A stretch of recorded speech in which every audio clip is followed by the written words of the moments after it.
Isaac is trying to restore power to the sprawl, and in order to do that, he's actually realigning these giant solar array mirrors.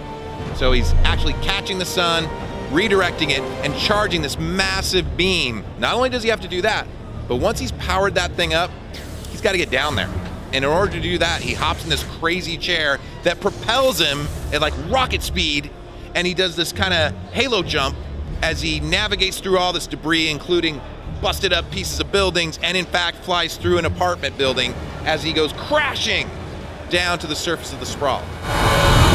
And then there's this big epic fight in the transport hub where he's like blasting off sacks, shooting up dudes, nailing pukers to surfaces, avoiding snare attacks, just doing all kinds of, you know, Dead Space stuff.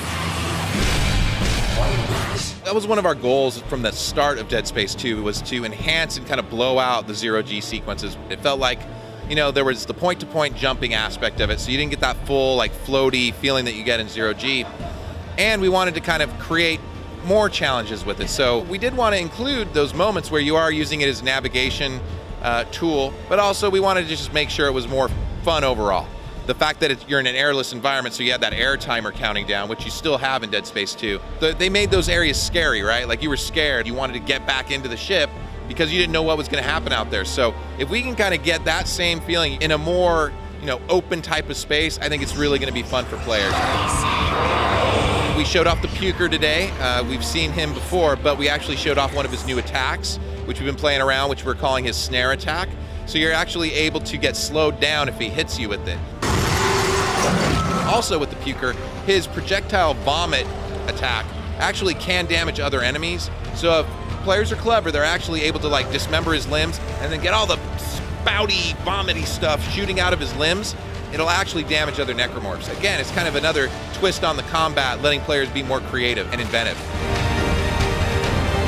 Showed off the Nest, which was a zero-G enemy. It's kind of like this weird sacky thing that kind of opens up, opens up, and then this really creaturey looking gross lady comes out, and you've got to like blast off these sacks she's got on her arms. And we showed off the pack a little bit more, and a couple of other variants, a couple slasher variants.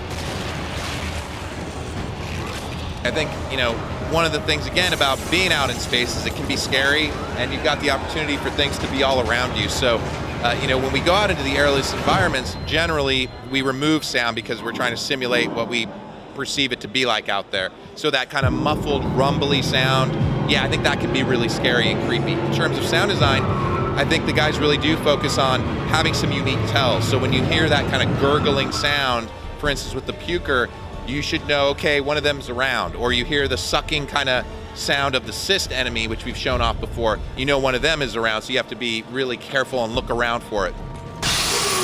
Dead Space 2 is coming out in North America on January 25th, and in Europe on January 28th, that's 2011.